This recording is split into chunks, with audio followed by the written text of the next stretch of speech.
I drove 7 hours for my brother's engagement party. My seat was taken by his fiancée's dog sitter.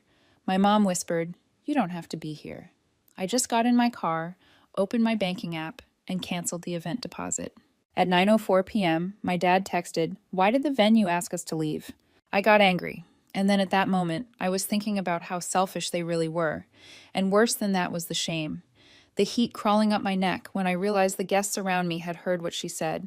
They weren't even pretending not to listen. "You don't have to be here." It wasn't a suggestion. It was a dismissal. And it hit harder than she probably even meant it to. Because it wasn't just about this party. It was about every single time I'd been pushed to the side to make room for Ryan or Dad's ego or my mom's version of appearances. I had driven 7 hours through heat, construction zones, and bumper-to-bumper traffic just to show up for my brother. I didn't have the time off to spare. I definitely didn't have the money. But I had sent them $3,000 like everyone else, no questions asked, because I thought that was what family did. I even left a note on the transfer. "Happy for you, bro. Let's celebrate big." That's what I'd written. I parked 2 streets over because their driveway and the surrounding road were crammed with luxury rentals and customized plates. Ryan always had a thing for the dramatic. When I got inside, I could already tell the vibe was wrong. It wasn't warm. It wasn't joyful. It felt curated, staged, like a reality show set. People glanced at me, but nobody said much. I walked toward the tables looking for the place cards with family names. I circled once, then again. No Kira. No extra seat.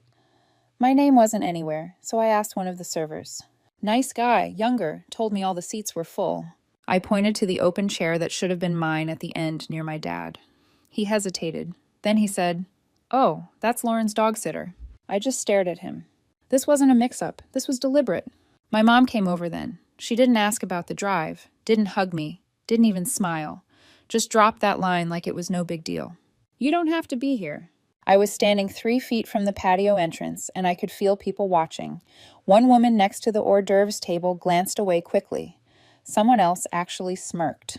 That was when I realized they made me the extra, the out-of-town relative who could be forgotten for the sake of aesthetics, the sister who wasn't polished enough to match the rest of the decor.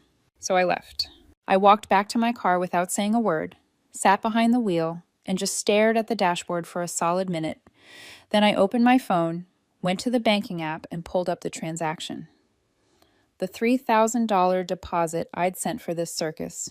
I clicked cancel. It would take a couple of days to hit, but I didn't care. I wanted the process started. And then at exactly 9:04 p.m., the text came in from my dad. "Why are we leaving the party?" Not, "Where are you?" Not, "Is everything okay?" Not even a simple comeback. Just a demand like I'd broken something. I stared at that message and something snapped in me. It wasn't rage. Not yet. It was something colder, a kind of clarity I hadn't felt in a long time. I realized I had been financing this fantasy, their polished, picture-perfect life, and I was the only one who still thought I needed to earn my place in it. I didn't respond. I put my phone on Do Not Disturb, backed out of the driveway, and drove off into the night. I didn't know where I was going yet, but I knew I wasn't done. They thought I was the easy one, the quiet one, the one who always took the hit. They were about to learn I was done playing that part. I didn't go far, just parked in a dark corner of a Target parking lot a few miles away. Engine off, windows cracked. It was quiet enough to think, and I needed a second to sort out what came next. But I already knew the answer. I opened the event invoice that my mom had sent me 2 months earlier. It listed everything: catering, furniture rental, floral design, a 6-person string quartet. Total cost, $26,400, split between 9 people. They'd calculated it to the cent. My share was $2,933.33, but I rounded it up to $3,000 when I sent it. I scrolled through the message chain. That's when I noticed something interesting. My name was still on the vendor forms. They'd used my billing info for the dessert company and the flower guy, and some champagne rental service I didn't even remember agreeing to. My deposit wasn't just a contribution. It was the deposit. Mine. Under my name, my card. I called the dessert place first. Told them I needed to put a hold on the payment due to a family issue. They were surprisingly understanding. Said they wouldn't charge the remainder until I gave the green light. Then the floral company. Same deal. It helped that I still had receipts and had communicated with them directly once or twice. I spent the next hours sending cancellation emails. Nothing too dramatic, just enough to delay things, hold charges, or freeze payouts. I wasn't trying to ruin the whole party. Not yet. I just wanted them to feel the crack in the wall, a little tension in their perfect night. By 11 p.m., I had put everything in motion. Then I drove across town to crash at my friend Nolan's place. He lived in a small guest house behind a bigger property and always had a spot open. He didn't ask too many questions, just handed me a spare blanket, nodded toward the couch, and offered me a beer. I put my phone on Do Not Disturb before I even laid down. When I woke up the next morning, it was chaos. Missed calls, 21 of them. Texts from my dad, my mom, my aunt, Ryan, even Lauren. The tone was escalating fast. I ignored them all. Around 10 a.m., Nolan and I were having coffee outside when a black SUV pulled into the gravel driveway. It was my parents. They didn't knock. They didn't wait. They came storming through the back gate like they owned the place. My mom looked furious. My dad was holding his phone like it was evidence. "You've humiliated us," he said. "No," I said. "You humiliated me. I just returned the favor." They went off. Accusations, guilt-tripping, the works. How dare I ruin Ryan's night? How petty I was for storming off. I just let them talk, and when they were done, I said one sentence. "You now owe me $8,800. My dad blinked like he didn't hear me. "You heard me. I put $3,000 down under my name. I froze the rest of the vendors tied to that payment. You're going to cover those losses, or those vendors can come after you since you all benefited from a service I paid for." Lauren arrived a few minutes later, dressed like she hadn't slept, still in party clothes. She tried to chime in. I didn't look at her. Nolan stood awkwardly by the steps, but I could tell he was enjoying the show. There was no good spin, no way for them to twist this. For once, I had leverage. "I'm done being treated like a +1 in my own family," I said. "You want a clean party? Pay for it." I told them I'd be staying 2 more nights in town. If they wanted to scream, negotiate, or throw another tantrum, they could do it after I was gone. They didn't leave right away. My dad stood with his arms crossed like I was some contractor who'd skipped out on drywall work. My mom started pacing in short, stiff lines next to Nolan's grill, completely ignoring the fact that we were guests in someone else's home. She was talking fast, not to me, but toward the air, saying things like, "You're making a scene. This is petty. Ryan's night was ruined," as if she could narrate the situation into something more palatable. "You've humiliated us," my dad finally said again, as if repeating it would make it my fault. "No," I said, "you humiliated me. You just didn't think I'd respond." They hated that. Hated that I wasn't yelling or crying or begging for anyone to hear my side. I was calm. Too calm. That's when they knew they weren't going to get control back. Lauren showed up halfway through, still wearing the same outfit from the night before, but with a hoodie draped over it like that somehow made her part of the regular people. She tried the soft approach, started saying how this whole thing got blown out of proportion. I asked her a question. "You gave my seat to your dog sitter?" She didn't answer right away, just shifted her eyes toward the ground. "I didn't know there wasn't room for you," she said eventually. "So the dog sitter was a higher priority." More silence. Nolan stayed off to the side, leaning against the back steps, trying to pretend he was anywhere else. But he didn't interrupt, and I appreciated that. My mom stepped in again, her voice tight. "This is not how families treat each other." I laughed just once, not because anything was funny, but because that sentence made me feel like I was on a game show called Gaslight Me More. "Mom," I looked at her and said, "family doesn't tell their daughter she doesn't have to be there.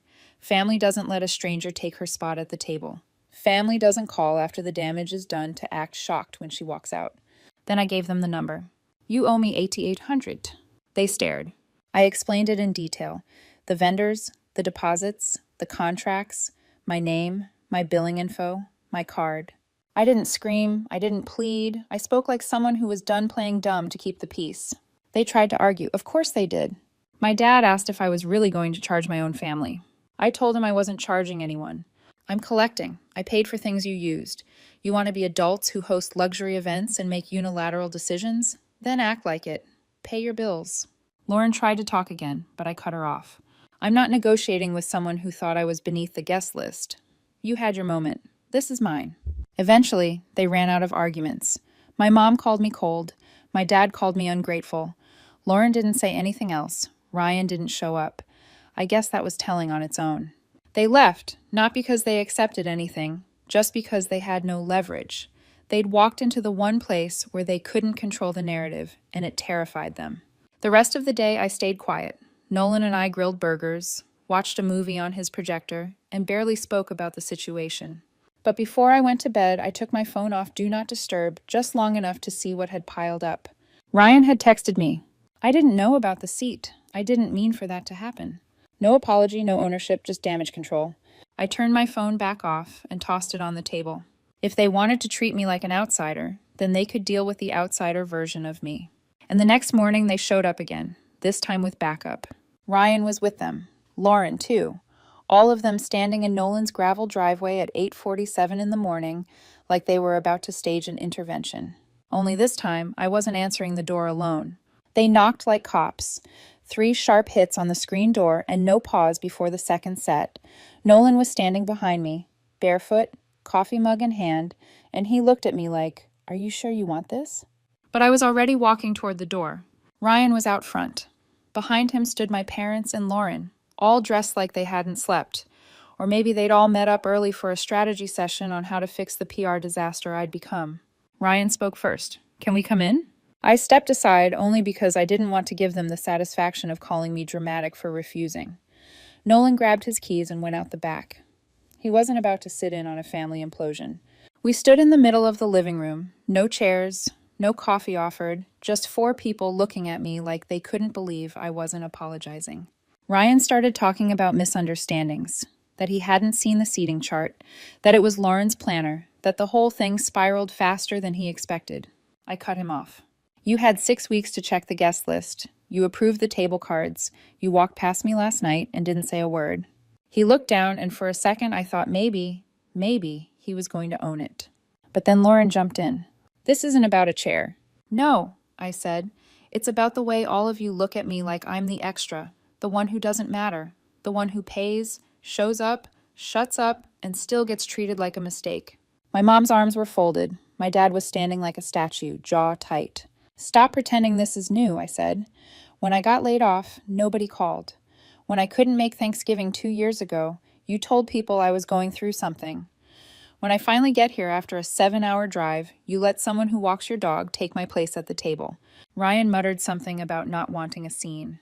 I stared at him. "You didn't want a scene? You threw a $26,000 party. You hired a violinist to play Post Malone. You had an ice sculpture of your initials. But me, sitting at the family table, was going to ruin the image." Lauren whispered something to my mom. My mom didn't respond, just kept watching me like I was an insect she didn't want to touch.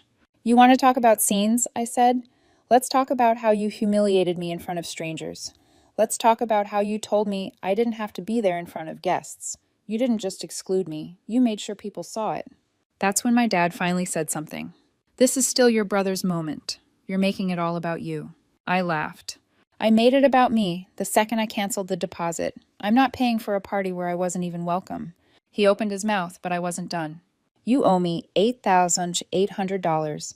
I don't care how you split it. I'm not chasing vendors. I'm not covering charges. And I'm not disappearing just because it's inconvenient for you." My mom asked if I was doing this out of spite. "No," I said. "I'm doing this because for the first time in my life, I finally understand that I don't owe any of you." Silence. The room was quiet after that. No one knew what to say. They had come here expecting an argument they could win, a breakdown they could contain. But I wasn't melting down. I was finished. They left not long after. Ryan said he'd figure something out. My dad walked out without another word. My mom didn't look at me. Lauren was the last to leave, and she didn't even close the gate behind her. That night I packed my things. One more night in town and I was gone. No goodbyes, no calls. Let them sit with it. The plan was to leave early the next morning. No drama, no notes, just gone. Nolan offered to drive me halfway, said he had some errands in the next town over anyway. I was folding my clothes into my duffel when my phone lit up. It was an email. Subject, final payment notice, Aurora Catering. I opened it expecting it to be a follow-up from one of the vendors I'd already paused, but this one was new. It was a late-stage invoice that had somehow slipped through my filter, due today under my name. Total amount, 3 this. I read it twice, then I called them. Turns out my dad had listed me as the primary event liaison on the contract for the catering team. He'd never told me. They had already charged my card for the deposit weeks ago. Now the balance was pending, and if I didn't cancel it today, they'd run the full charge by 5 p.m. I hung up and just sat there, phone in my lap, barely blinking. It wasn't just arrogance anymore. It was calculated. They didn't just take advantage of me. They expected me to not notice, to just swallow it, pay up, disappear. That's when I decided to go back. Not to make a scene, not to beg for anything, but because if this was the end of things, I wasn't going to leave any room for misunderstanding. Nolan didn't even ask questions. He just tossed me the keys to his spare car and said, "Go finish it." I drove to Ryan and Lauren's place, not the event house, but their condo on the other side of town. The lights were on and Lauren's car was out front. I knocked once. Lauren answered. She looked stunned. "I'm not here for another argument," I said. "I'm here to tell you I found the invoice. Catering, my name, my card, another $3,600. She blinked fast, then stepped back and let me in. Ryan was on the couch. He looked like he hadn't slept. Maybe he finally understood what this had become. "You're using me like a bank account," I said. "And then you pretend I'm the selfish one." He didn't deny it. Lauren said something about not realizing I was still listed as the contact. I cut her off. "No more explanations. I'm canceling that payment too, and if they charge me, I'm sending all of you the bill. I'll take it to court if I have to." Ryan finally looked up. "You'd go that far?" I nodded. "You've left me with nothing else." And then something I didn't expect happened. Lauren stood up, walked to the kitchen, and came back with an envelope. She handed it to me without saying anything. Inside was a check, exactly $3,000. "For the deposit," she said. "The one you already paid." I stared at it. Part of me wondered if this was guilt, or if she just wanted to get me out of their lives without legal drama. I didn't care. I took the check and said, "Then that makes it $5,800 left." Nobody spoke. I walked out. Back at Nolan's place, I dropped the check on the table and sat in silence for a long time. That was it. The break. The thing that couldn't be undone now. Not a misunderstanding, not a bad night. A deliberate use of me, financially, emotionally, completely. They had expected me to be quiet. They had no idea how loud I could be when I finally spoke. The next morning, I left just before sunrise. The air was heavy, but still. Nolan handed me a thermos of coffee and gave me a quiet nod. Neither of us were big on dramatic goodbyes, which I appreciated. I took one last look at his little backyard and pulled out of the gravel driveway without saying a word. I had only been there 3 days, but it felt like a year had passed. Or maybe I just aged one. About 20 minutes outside the city, my phone started buzzing again. I ignored the first few calls, but the texts kept coming. I glanced at one while I was at a gas station. From my dad, "We need to talk." From my mom, "Come by the house, don't leave like this." Even Ryan tried again. "Let's talk, just us." They all sounded different now, less confident, less sure I'd just fall back in line. I didn't reply. But curiosity got the better of me. I turned the car around. When I pulled up to my parents' house, they were waiting in the living room. Ryan was already inside pacing. My mom was sitting stiffly on the arm of the couch. My dad was by the fireplace, arms folded again. Lauren wasn't there this time. I didn't sit down. My dad started with the usual. "You've made your point." Then something about not letting this drag out, like I was the one creating the mess. I asked him point blank, "Are you going to pay the $5,800?" He didn't answer at first. My mom looked over at him, but still nothing. "I'll give you $3,000, he finally said. "That's fair." I laughed once, not a real laugh, more like disbelief. "You're offering me fairness now?" He stepped toward me, and my mom stood up like she thought she could mediate something, but I held up my hand. "No, you don't get to negotiate. Not after everything. Not after the way you made me feel in front of strangers. Not after telling me I didn't have to be there." My voice didn't rise. I wasn't angry. I was just done. I pulled the catering invoice from my back pocket and dropped it on the coffee table. "This is yours now. I've spoken to them. They're expecting payment today. You can either call them or let them come for you. I don't care either way." Ryan tried to speak up, but I cut him off too. "I've got nothing left to say to any of you, and I meant it." They didn't try to stop me when I walked out. No yelling, no tears, no parting shots, just silence. The kind that doesn't feel peaceful, but hollow. The moment I got back on the freeway, I put my phone on silent and shoved it into the glove box. By the time I got home that evening, I felt like I could breathe again. Not because things were solved, but because I had finally stopped letting them drag me underwater. There were no more group texts, no calls, nothing. And for once, that was exactly how I wanted it. 3 days. That's all it took to pull the curtain back and see what I'd been pretending wasn't there for years. No more favors, no more deposits, no more silence, just peace. And I wasn't about to give that up for anyone. 8. The update. It had been a month of silence. No missed calls, no texts, not even a second-hand update from some cousin. For the first time in a long time, I felt like I could breathe. I'd started sleeping better. I wasn't jumping at every notification. I thought maybe they'd finally gotten it. Then one Sunday afternoon there was a knock. I checked the peephole. My stomach sank. My parents, Ryan, Lauren, standing on my porch like it was Thanksgiving and they were bringing pie. I opened the door halfway. "What are you doing here?" "We thought enough time had passed," my mom said, as if a calendar could erase what they did. Ryan looked hopeful. Lauren held a pastel gift bag like she was delivering peace. Nobody smiled. They just looked expectant. I let them in. I wanted to hear what they thought would happen. It took 5 minutes to see nothing had changed. My dad brought up the catering invoice, said he had a guy who might be able to negotiate it down. My mom mentioned moving forward with family holidays. Lauren asked if I had any dates in mind for the wedding RSVP. Not one word of apology. Not one sentence acknowledging the party, the money, or what they did to me in front of strangers. It was like watching someone try to hit rewind on a fire. I stood up and opened the door. "You need to leave." My mom frowned like I was being unreasonable. Ryan just looked confused. "You think a month passed and I'd forget?" I said. "You didn't come here to fix anything. You came to clean your conscience." Lauren tried to hand me the gift bag. I didn't take it. "I'm not coming to the wedding," I said. "I'm not coming for the holidays. I'm done." They stood there like they didn't believe me. "I gave you every chance," I said, "and every time you proved exactly who you are." They walked out slowly, still looking back like I might stop them. I didn't. The gift bag stayed unopened on the table. I tossed it in the trash an hour later without even checking what was inside. That was the last time I ever opened the door for them.